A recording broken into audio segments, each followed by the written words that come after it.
ایک بلبل ہے جس کا نام محمد اقبال ہے کہ محمد سے وفاتوں میں تو ہم تیرے ہیں، یہ جہاں چیز ہے کیا لوح و قلم تیرے ہیں۔ تو میں تو ایک چھوٹا سا طالب علم ہوں، لیکن جتنا میں نے پڑھا ہے اقبال کے علاوہ پیغام کوئی نہیں۔ یہ دو بڑے محسن لوگ گزرے ہیں پاکستان کے۔ 1930 میں الہ آباد میں انہوں نے سب سے پہلے ایک الگ ملک کا تصور پیش کیا۔ اقبال رحمت اللہ علیہ نے امت کو پیغام دیا، امت کو جگایا، امت کو حوصلہ دیا، قرآن کے پہلوؤں کو، سیرت کے پہلوؤں کو شاعری میں ڈبو دیا۔ نقش توحید کا ہر دل پہ بٹھایا ہم نے، زیر خنجر بھی یہ پیغام سنایا ہم۔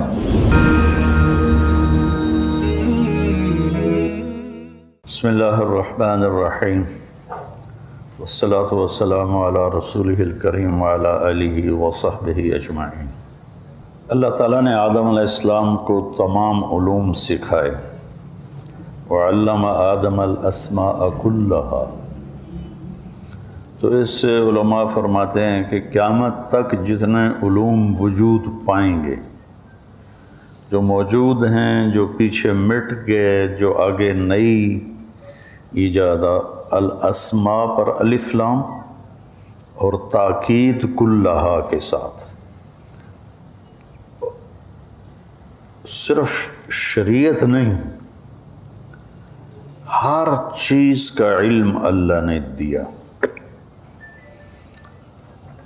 تو انسان کو اللہ نے بولنے والا بنایا۔ الرحمن اللہ کی سب سے پیاری صفت، جس سے اللہ ساری پیاری ہیں، پر جس کو اللہ نے خود اہمیت سے بتایا، الرحمن کون ہے؟ علم القرآن۔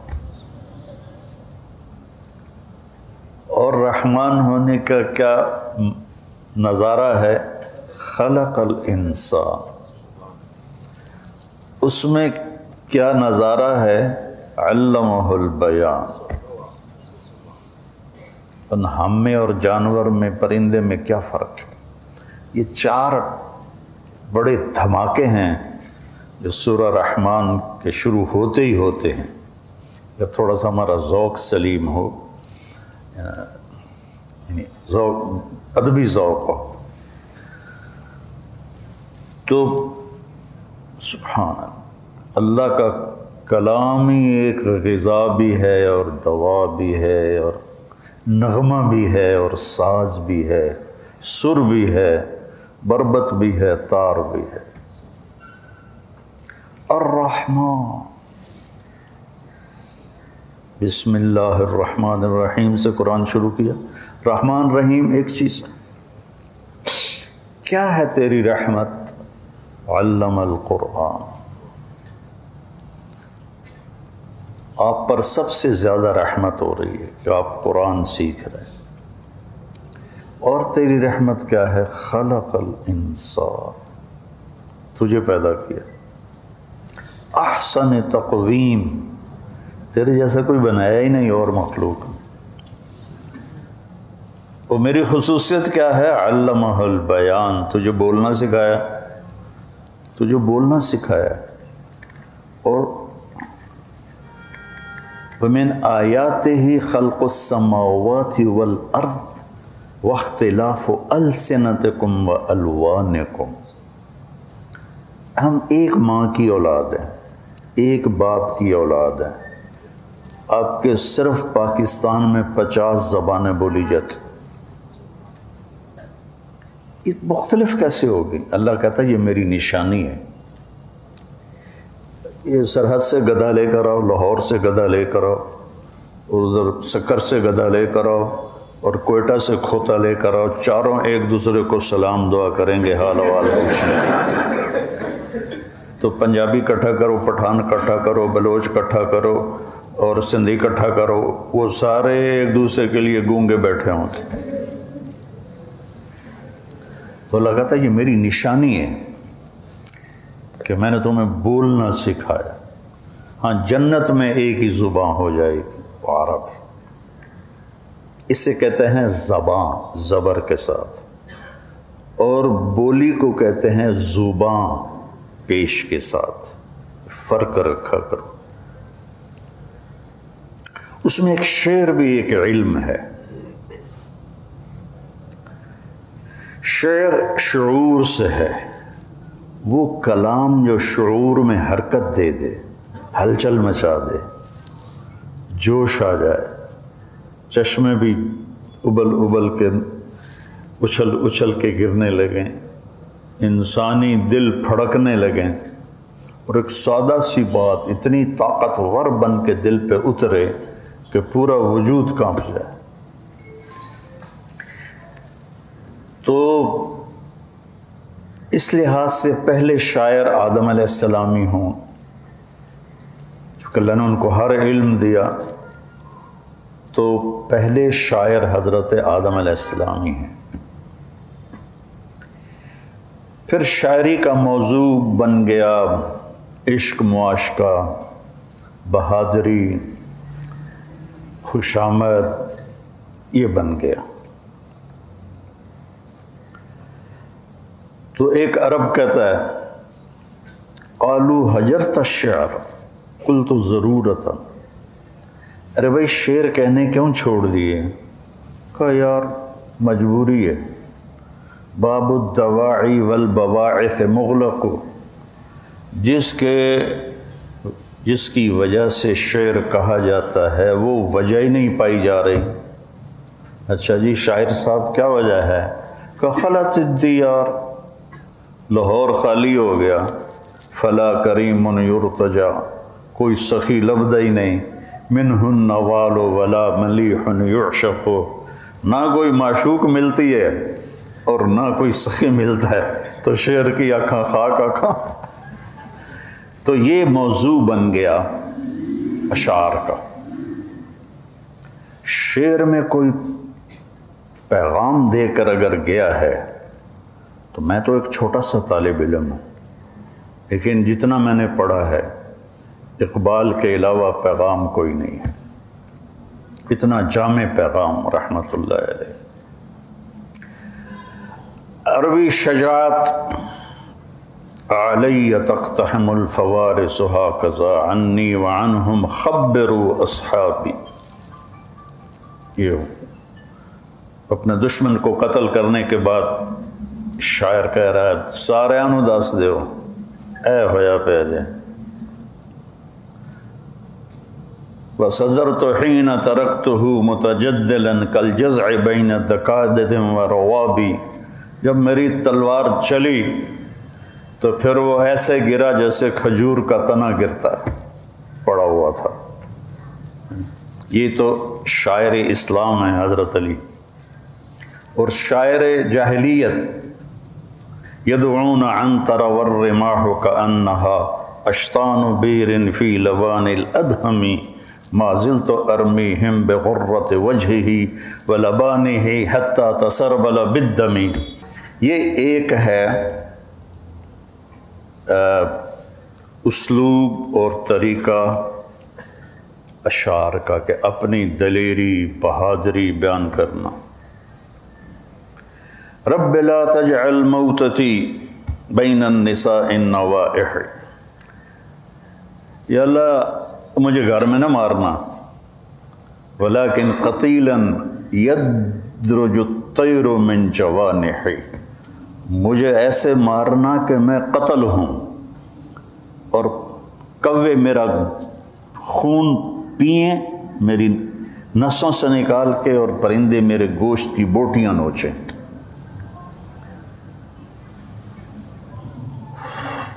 اس پر دیوان بھرے پڑے۔ پھر خوشامد، کالشمس فی کبد السماء وضوءها یغشی البلاد مشارقا ومغاربا کالبدر حیث اتجہت رأیتہ یہدی الی عینیک نورا ثاقبا کالبحر یقذف للقریب لآلیا جودا ویبعث للبعید لعالیا۔ یہ وہ متنبی نا ایک بادشاہ کو بیوقوف بنا رہا ہے۔ خوشامد بیوقوف بنانا ہی ہوتا ہے نا، یہ خوشامد کا نمونہ ہے۔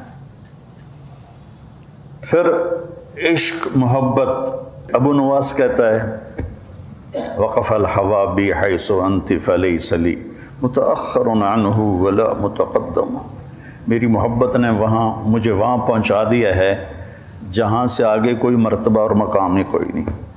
اجد الملامت فی ہواک لذیذۃ حبا لذکرک فلیلبنی دوم، تیرے عشق میں نا مجھے گالیاں بڑی پڑتی ہیں۔ تو سننے والے کہتا وہ کس لیے؟ کہ اس لیے کہ وہ تیرا نام اس میں بار بار لیتے ہیں نا، تو جب میں تیرا نام سنتا ہوں تو گالیاں بھول جاتا ہوں، تیرے نام کی لذت لیتا رہتا ہوں۔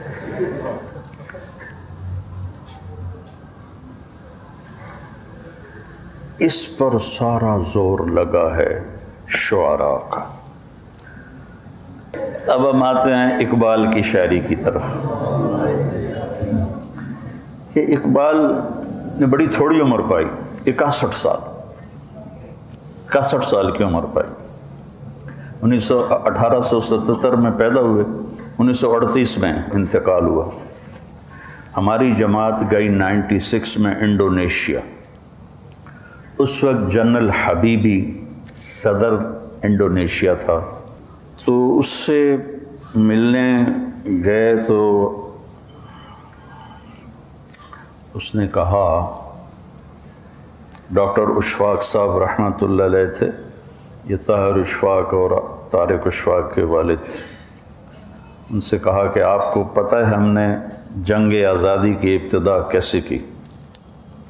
میں نے کہا یہ ہماری تو پہلی ملاقات ہے۔ کہا آپ کے اقبال کی شاعری اور آپ کے لیڈر محمد علی جناح رحمۃ اللہ علیہما، اس کی تقریریں اور ان کی شاعری کو ہم نے انڈونیشین زبان میں ٹرانسلیٹ کروایا اور پھر اپنے قوم کو اس پر اٹھایا اور ابھارا اور پورا ملک آزاد کروا لیا۔ یہاں اب تو خیر سب کچھ چلا گیا، یہاں والوں کو نہیں پتہ اقبال کون ہے، تو باہر کسی کو کیا پتہ ہوگا؟ محمد علی جناح کون ہے، باہر والوں کو کیا پتہ ہوگا؟ انہوں نے بیٹا پیغام پہنچایا، اور بڑی زندگی کے آخری 30 برس پہلے ان کا ذہن اور تھا۔ انگلینڈ گیا پڑھنے، اور وہاں کا فلسفہ پڑھ کے ذہن غلط اور ہونے کے بجائے سیدھا ہو گیا۔ تو انہوں نے اپنے نبی کو پڑھا، قرآن کا مطالعہ کیا، اور پھر ان کے منہ سے الفاظ نہیں پھول گرتے تھے اور شعلے کبھی بھڑکتے تھے۔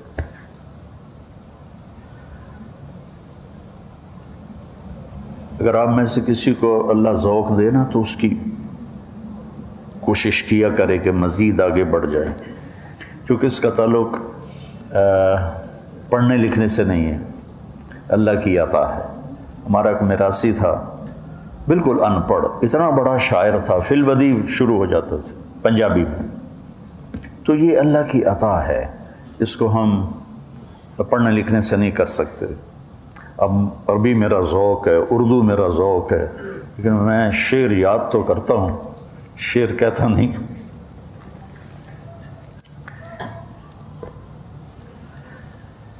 اقبال رحمۃ اللہ علیہ نے امت کو پیغام دیا، امت کو جگایا، امت کو حوصلہ دیا، قرآن کے پہلوؤں کو، سیرت کے پہلوؤں کو شاعری میں ڈبو دیا۔ اور مولانا علی میاں رحمۃ اللہ علیہ فرمایا کرتے تھے کہ اقبال کی فارسی کی شاعری اردو شاعری سے بھی، ان کی اردو شاعری سے بھی زیادہ بلند ہے۔ ایران میں ایک ایڈیٹوریم بنا تو وہاں اس کے بڑے گیٹ پر اقبال رحمۃ اللہ علیہ نے جو مرثیہ لکھا امام حسین علیہ السلام کا، بادشاہ است حسین، وہ لکھا ہوا تھا۔ نیچے محمد اقبال. تو ان کا جب آیا نا مہمان خصوصی افتتاح کرنے، تو اس نے ایسے اس کو پڑھا، دیکھا نیچے اقبال.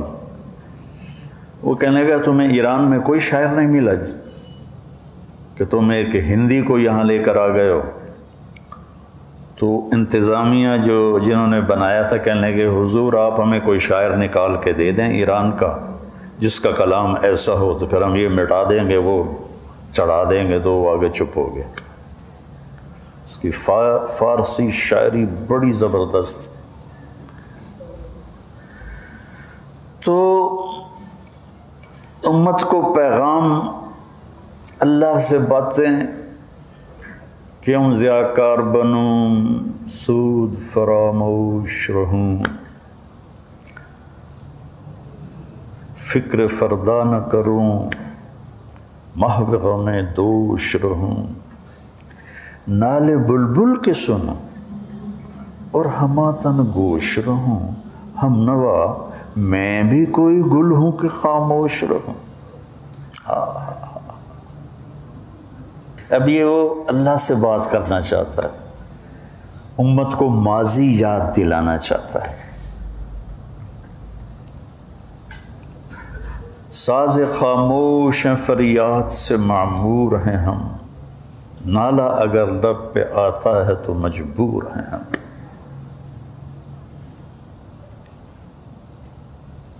کہتا ہے ہماری صدائیں گونجتے گونجتے گونجتے گونجتے ہمارے سازوں کے تار ہی ٹوٹ گئے، تو ہم ساز خاموش بن گئے.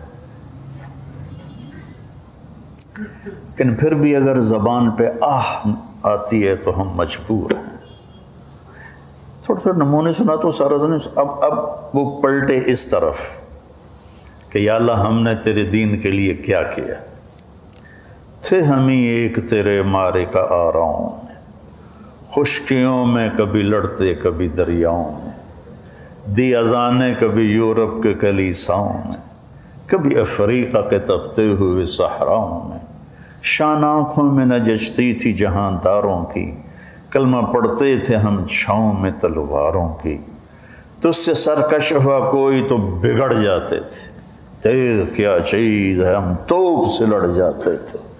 نقش توحید کا ہر دل پہ بٹھایا ہم نے، زیر خنجر بھی یہ پیغام سنایا ہم نے. کیا شاعر.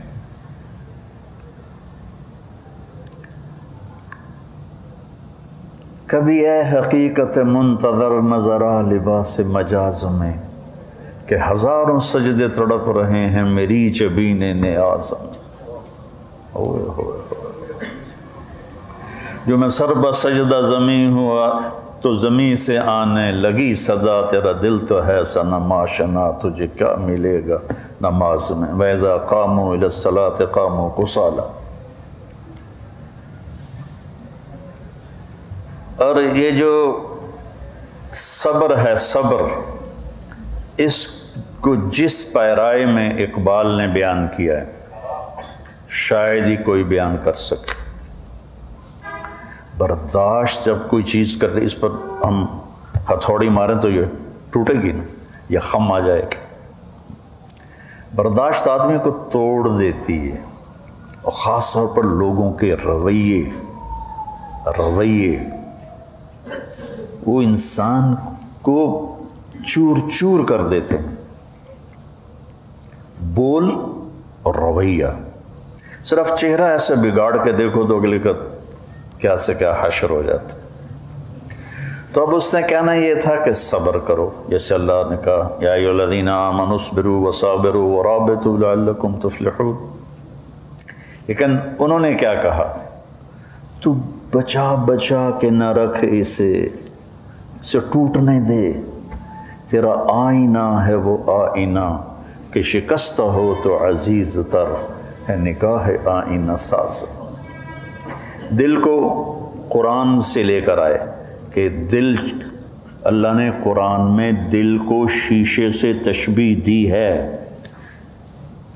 المصباح فی زجاجہ. تو یوں کہا کہ اگر لوگوں کے رویوں سے تیرا دل ٹوٹے تو ٹوٹنے دے، یہ جتنا بکھر کے آئے گا اتنا تیرے رب کو پیارا لگے گا۔ انا عند المنکسرۃ قلوبہم، حدیث قدسی اس میں بیان ہوئی کہ میں ٹوٹے دلوں کے قریب ہوتا ہوں۔ تو ایک آپ لوگ اپنے فارغ اوقات میں یا جب اللہ تعالیٰ آپ کو آگے موقع دے تو آپ اقبال کو ضرور پڑھیں۔ میرے والد صاحب پڑھتے تھے اور روتے تھے، میں چھوٹا سا تھا تو ان کو فارسی بہت آتی تھی، حالانکہ ذمہ دار آدمی، لیکن انہوں نے 1940 میں بی اے کیا تھا، 1944 میں، تو ان کا بڑا ذوق تھا، تو وہ پڑھتے تھے اور روتے تھے، پڑھتے تھے اور روتے تھے۔ تو اللہ نے اس بندے سے پیغام دلوایا، امت کو پیغام دلوایا۔ اب اللہ کی طرف سے جواب آیا، آئی آواز غم انگیز ہے افسانہ تیرا، اشک بے تاب سے لبریز ہے پیمانہ تیرا۔ اب اللہ کی طرف سے بول رہا ہے کہ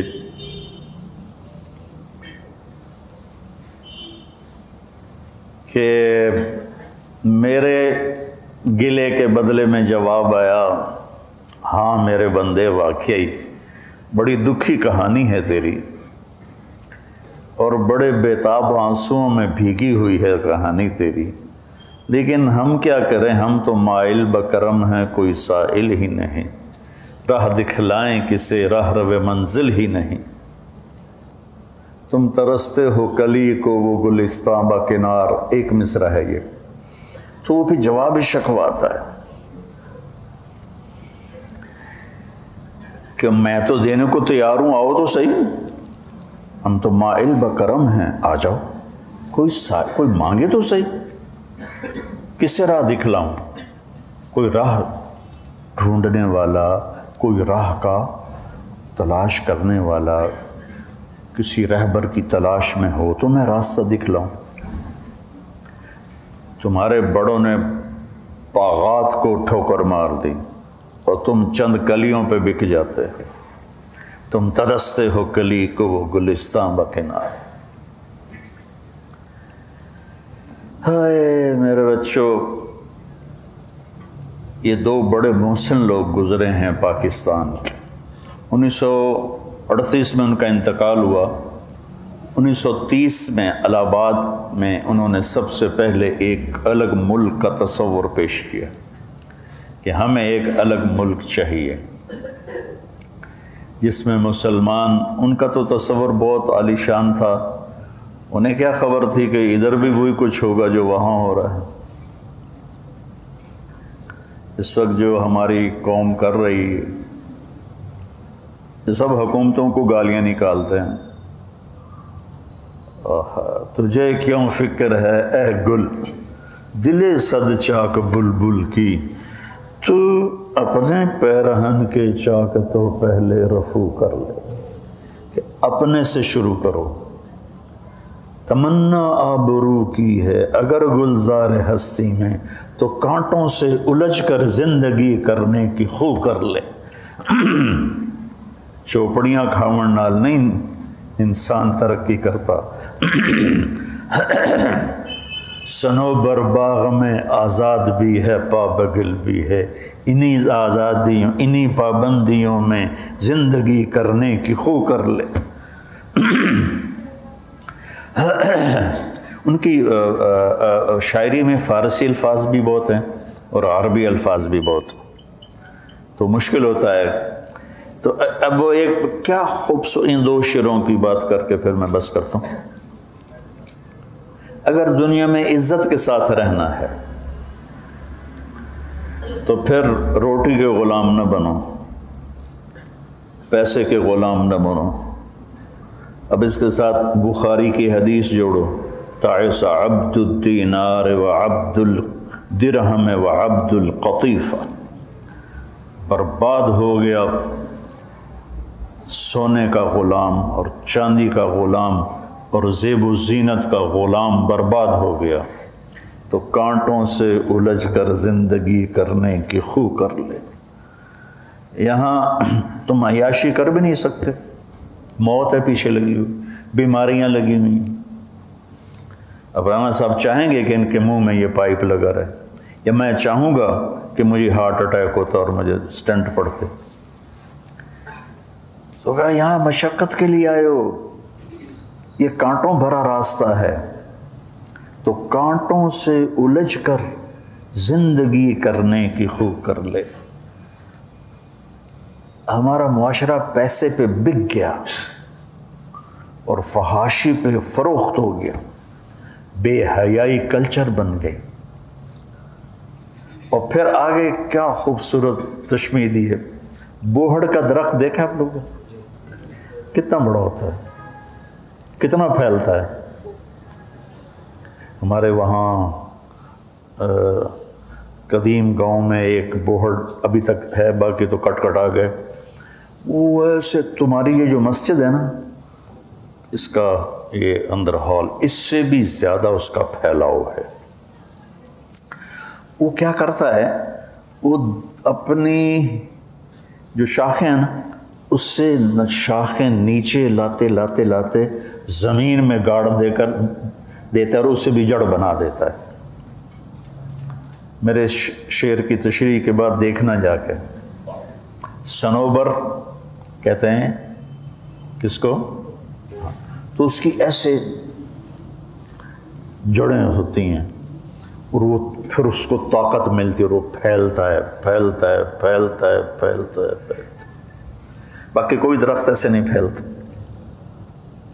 وہ کہہ رہے ہیں تو مسلمان ہے، اسلام کی پابندیوں میں آ جا، چونکہ تم بوہڑ کے درخت کو دیکھو تو وہ آزاد بھی نظر آتا ہے، او جا رہا ہے او جا رہا ہے، لیکن نیچے دیکھو تو پابندیوں میں جکڑا ہوا ہے۔ تو اگر تم دنیا میں عزتیں آزادی چاہتے ہو تو محمد مصطفیٰ کی غلامی میں اپنی جڑوں کو پیوست کر دو۔ کہ محمد سے وفاتوں نے تو ہم تیرے ہیں، یہ جہاں چیز ہے کیا لوح و قلم تیرے۔ اور پھر اپنا درد بھرا دکھڑا، انہوں پتہ ہی کسی نے پتہ ہی نہیں ہونا کہ شکوہ جواب شکوہ بھی کوئی شے ہے۔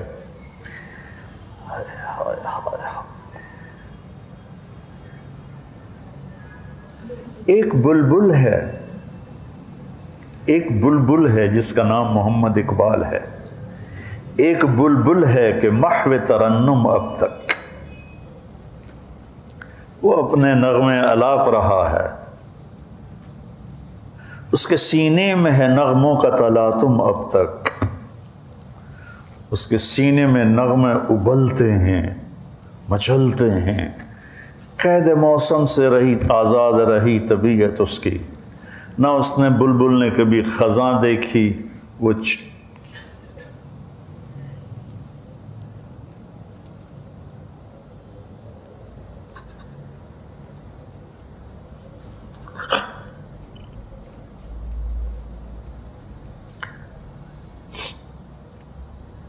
جو ساز سے نکلی ہے وہ دھن سب نے سنی ہے، جو تار پہ بیتی ہے وہ کس دل کو پتا ہے۔ وہ بلبل خزاں میں بھی تڑپتی رہی اور بہار میں بھی تڑپتی رہی، خزاں میں بھی نغمے اس کے گونجتے رہے اور بہار میں بھی گونجتے رہے۔ کاش، میں دوبارہ کہوں، قید موسم سے طبیعت رہی آزاد اس کی، کاش گلشن میں کوئی سمجھے فریاد اس کی۔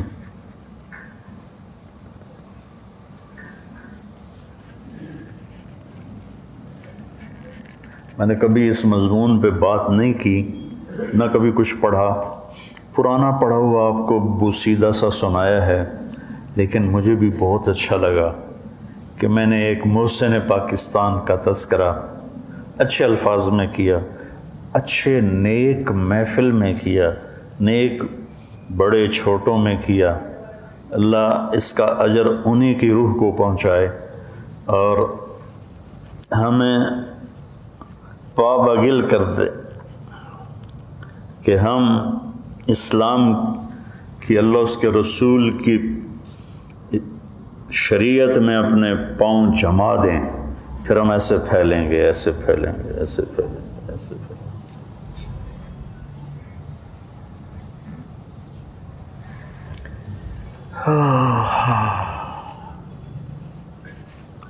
پرواز ہے دونوں کی اسی ایک فضا میں،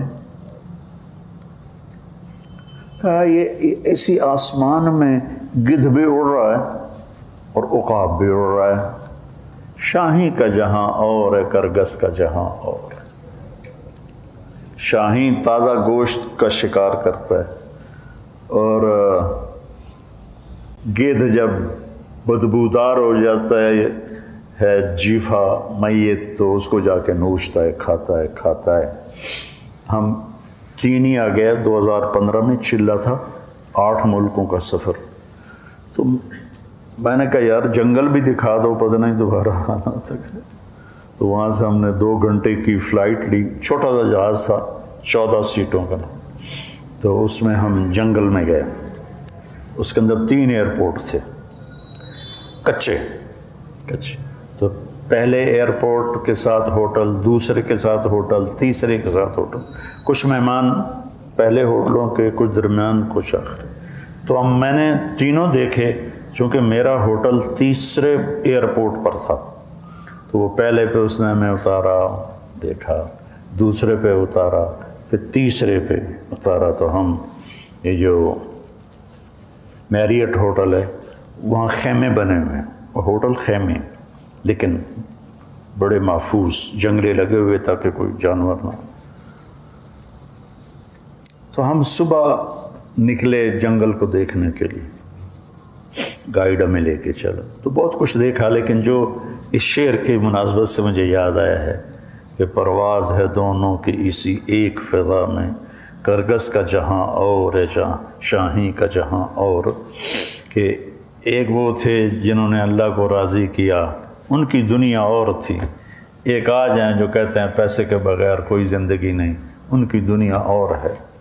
تو میں نے ایک جگہ دیکھا، ہم جا تو کہیں اور رہے تھے لیکن میں لیفٹ سائڈ پر تھا، تو میری ایسے نظر پڑی تو ایک بیٹھا ہوا تھا گدھ اور ایک عقاب۔ گدھ عقاب سے بڑا ہوتا ہے، وہ ایک ڈھانچہ پڑا ہوا تھا، ڈھانچہ، پنجر، وہ انہوں کھدی جاندہ ہے، اور عقاب جو تھا نا وہ تازہ چائے کے مزے لے رہا تھا۔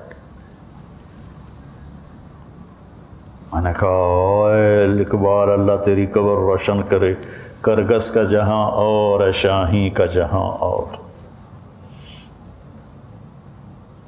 تو بیٹا کرگس نہ بنو کہ دنیا کے دیوانے بن جاؤ،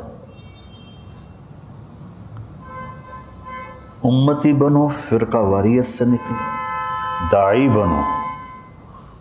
مدرسوں کی کمی نہیں ہے، ضرورت سے زائد ہیں، ضرورت سے زائد ہیں، لیکن جیسے جوان پیدا کرنے ہیں اس میں نتیجہ بہت تھوڑا ہے۔ میں چاہتا تھا اللہ، یا اللہ میرے ذریعے سے ایک ایسی نسل تیار کر جو امتی ہوں، جو بندی بریلویوں کے لیبل نہ ہو، اہل حدیث کے لیبل نہ ہو، امتی ہوں، جو داعی ہوں، جو اللہ کے پیغام کو لے کے پھرنا اپنی سعادت سمجھ، کبھی عرش پر کبھی فرش پر۔ یہ تو پروین شاکر کا ایک قریب کی شاعرہ ہے، کبھی عرش پر کبھی فرش پر، کبھی ان کے در کبھی در بدر، غم عاشقی تیرا شکریہ میں کہاں کہاں سے گزر گیا۔ وہ تو کہتی میں کہاں کہاں سے گزر گئی، میں نے اس کو یا کر دیا ہے، کیونکہ میں تو اپنی زبان میں کہتا ہوں۔ میں اس کے لیے بھی یقین مانو اصال ثواب کرتا ہوں، مجھے اس کا یہ شعر اتنا پسند ہے، کبھی عرش پر کبھی فرش پر، کبھی در بدر کبھی ان کے در، غم عاشقی تیرا شکریہ میں کہاں کہاں سے گزر گیا۔ تم داعی بنو۔